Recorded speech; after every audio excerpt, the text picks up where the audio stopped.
It's the Punk Rock Show, BBC Radio 1. I'm Mike Davis, and joining me in this beautiful gray studio in Culver City, I have Flogging Molly. Everybody, actually, I have a lot of Flogging Molly, more than any other time in the past that I've had Flogging Mollys join me for an interview. So go around and introduce yourselves. Hi, I'm Dennis. I'm Bob. I'm Dave. I'm Bridget. I'm Matt. So the album comes out in a couple weeks. Speed of Darkness on your own record label. Left Side One Dummy. Borstal Beat. Tell me about that. Why it was time to do that. And well, we just felt, put a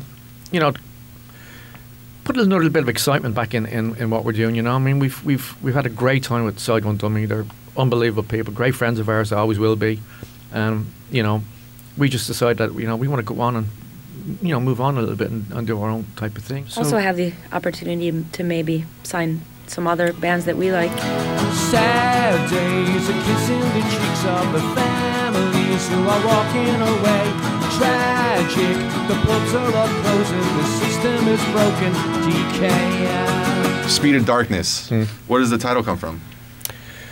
Well, it's a wonderful book called Sarajevo Marlborough about the Balkan Wars, and a friend of ours, his name is Dino Mesedic, and he actually did the album cover. But as a boy, when he was 12 years of age during the war, there's various quotes in the book, and one of his is in the book when he was 12. And he says, well, they taught us what the speed of light is, but nobody can teach what the speed of darkness is. Right. And it was just such a profound thing for a young man to say. And we've become great friends with his family and very close, and, just kind of kicked it off there, Now this is life in a modern town. The windows smashed open with the doors kicked out. It's not a good day left to be in a fight. Cause living is hard through the struggles of a life.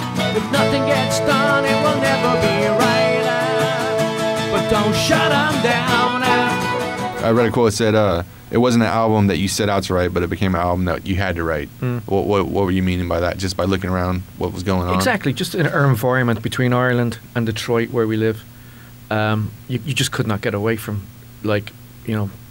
just everything was just closing down. Yeah. Schools. I mean, half the schools are gone in Detroit right now. Right. Things like that. And it's so shocking. And I mean, we're just social commentators. I mean, we're not we're not saying we have any solutions to anything, but I think for us as a band, it's very important for us to not be afraid to shout about things. Of you know course, what I mean? Yeah. And that's what the album's about. It starts off kind of, really full on, and then ends really hopeful. Yeah. But the theme was completely unintentional. Just kind of, like, we were doing press in Europe last week, and I don't know how many times we got asked, was it a concept album? Yeah. And we're like, absolutely not. But I mean, so there's no musical or opera involved. Don't shut them down.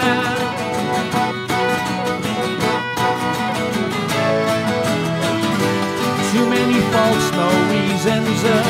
The rains that fall drop bleeding upon the ashes of our homes. Of our homes. Save our homes. Does it feel positive right now for being in a band? Or it just well, I think it's good being in. I mean, we're always very appreciative of the fact that we just got off an 8-week tour, and it's like in this economy, it's amazing that people still come out, and we have to forget about the crap that's going on right now, and it's wonderful to see people having a great time. Yeah. I mean, that's what we do. I mean, so that's a really positive thing. Though we took our separate paths back to the room where we collapsed. On buildings full of living bricks, cementing walls a dangerous fix. Saints and sinners are begrudgers who will never mix. For us to do so well, I think, it was really great in this economy, and it felt great. I mean, I was telling Dave the last day before we left, I think I had the most fun, I think, in this band playing. What's changed? Now? Why now? Nothing's changed. It just keeps getting better. Well, we made this record, and we had this long break, and it was really good to be back at it. And usually an 8-week tour would feel like a year and a half, but it didn't. And it was a combination probably of all those things, not playing in a while, playing this new material, seeing old friends and still having people, even though the economy is the way it is, come out and see the band and support us. And I hope the same happens in Europe. It'd be great to play over there. We haven't been there in a while. Right. Mm-hmm. What about a full UK tour? Is there any? Yeah, I think we're going. It's in the cards. In the works. When did they say it was? October, November? Sure, we'll go with that. October, November? Something like that. November, December. No, I mean, it'll happen this year. Oh yeah, absolutely. It feels like we haven't done a UK festival in a long time, and so I'm excited to get back over there.